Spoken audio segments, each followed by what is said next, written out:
Hi there, I'm Drew Badger, the world's #1 English fluency guide, and I was just here in the studio and making some lessons for some of my premium students. And I thought, well, I should share actually a few things from the actual lesson set I'm working on right now because I thought people would really enjoy this. There are a few things that are really important, and one of the things that I help people do is understanding native English speakers. And therefore, this is a pretty difficult thing for many people to do, one of the most difficult parts of learning a language. And the reason is because people have been learning the traditional way. So typically, like as an example out here in Japan, when people are learning English, it's typically a Japanese person teaching that. And even if they know a lot, their pronunciation is never perfect. And also people are learning the more formal English that you need for tests. A lot of the things that you need for conversations aren't covered, and it's also very slow. So these are really just the very simple reasons why learning English the traditional way is very difficult if you actually want to speak. So if you're using traditional lessons, and again, this means like the rote learning methods that you're using when you're in the classroom, you're just trying to memorize rules and you're not really learning the conversational speech that natives actually use, and you're not learning it in the right way. And this is so important. Really trying to understand how natives actually communicate. If you just watch movies or TV shows, there's really a lot of information coming all at the same time. So it can be like the phrasal verbs or the idioms or the slang, all of these things that are coming. It's really quite fast. The accents can be very difficult as well, and people also speak incredibly fast. So I thought in just one really quick video here for everyone on YouTube, I would share just a couple of things to give you a little bit of listening training, some advanced listening training, while I'm sharing some great phrases for you as well that will help you sound more native and actually help you understand natives as well. So if you're ready, let's begin. Now, I'm going to say a phrase right now, and I want you to see if you can understand what I'm saying. So just listen carefully. Right now, I'm using my what I call my teaching voice, so I'm really making things very easy to understand. And this is why people will always write in the comments, wow, you're so easy to understand. I wish all native speakers sounded like you. Now, that's great if you can hope for native speakers to sound like me, but we will not. I don't even speak like this when I'm speaking normally. So I'll give you an example of something right now, and I want you to see if you can understand what I'm saying. Then I'll tell you what it is and help you understand it. Now you mention it. Now you mention it. Now you mention it. Now you mention it. Now you mention it. Now you mention it. So I'm just saying that a few times. Could you understand what I'm saying?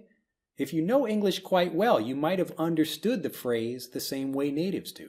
Natives, they're understanding the context, so they're understanding the larger phrase or the conversation or what we're talking about, and so they understand the patterns of language usage. And that's why they can hear me say something like, now that you mention it, now that you mention it, now that you mention it, now that you mention it. They can hear me say this, and then when they hear that, they automatically know what I'm talking about. But for non-native speakers, this is really difficult. And again, this is why instead of trying to just teach someone a phrase like this or have you watch a movie where you'll hear lots of phrases like this, I created the Fluency Bridge learning system. And so this is taking the phrases that you're learning, slowing them down, teaching you the different parts of conversational speech in the right order so that when you're seeing things finally in a movie or a TV show or a real conversation, everything makes sense. So it's easy to understand, you've learned it the same way natives do, and then you can communicate the same way natives do. I'll give you one more chance here, see if you can understand what I'm saying. Now you mention it. Now you mention it. Now that you mention it.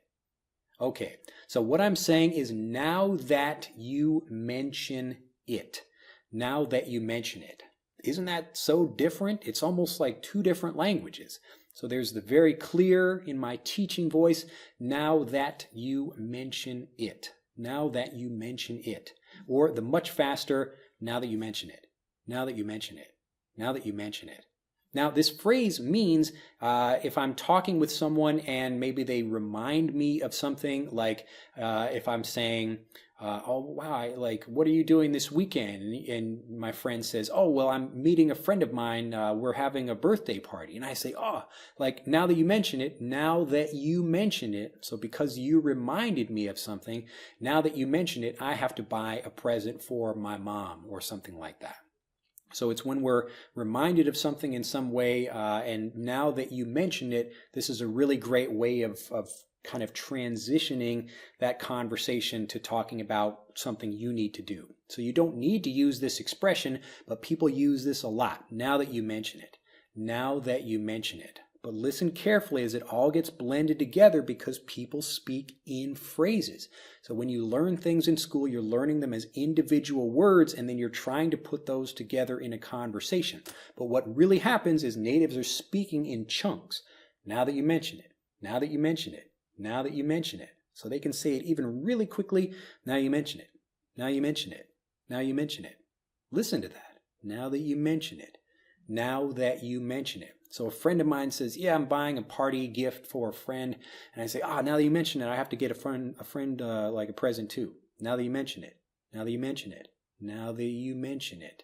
So even if you say it slowly, the blending of the speech is what makes you sound more like a native speaker. So it doesn't matter. This is kind of one of the great tricks to sounding like a native, even if you're not able to speak very quickly, because you're blending the speech, and it's the blended speech that sounds better. So that's why I blend my speech even when I'm using my teaching voice, but I blend it in a way that sounds like a native speaker. Well, because I am a native speaker, but I can blend it in a way that still makes it very clear and easy to understand.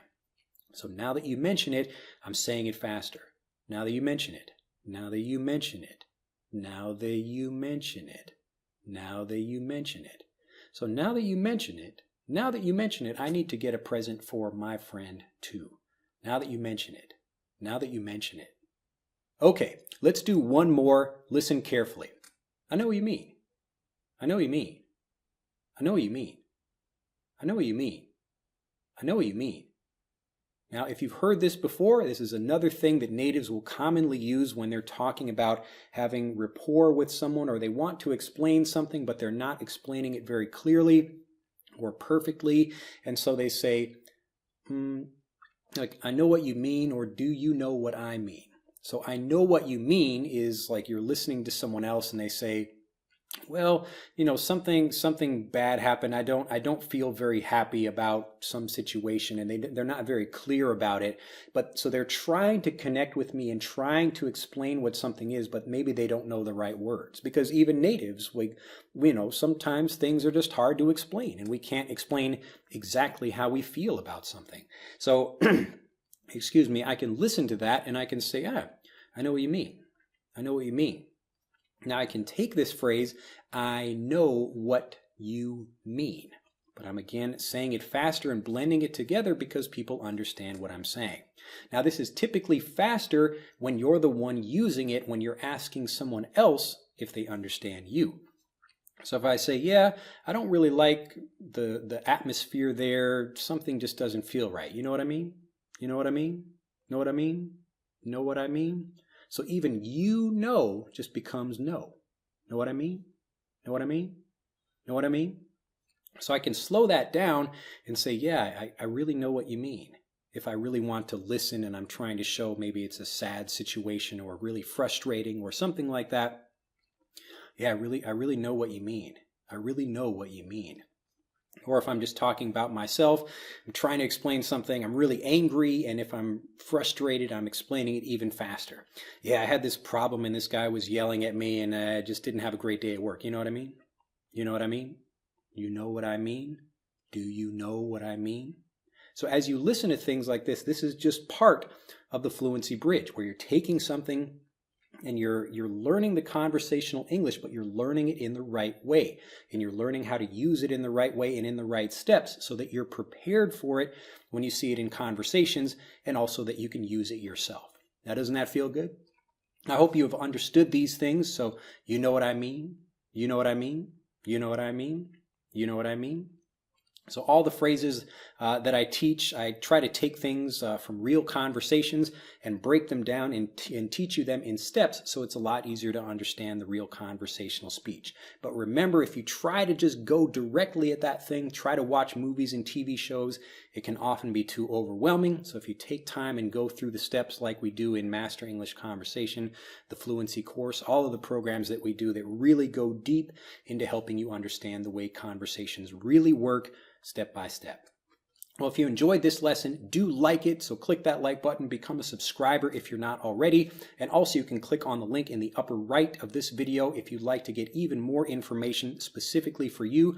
This video was about listening, but maybe your problem might be learning more vocabulary or just improving your pronunciation.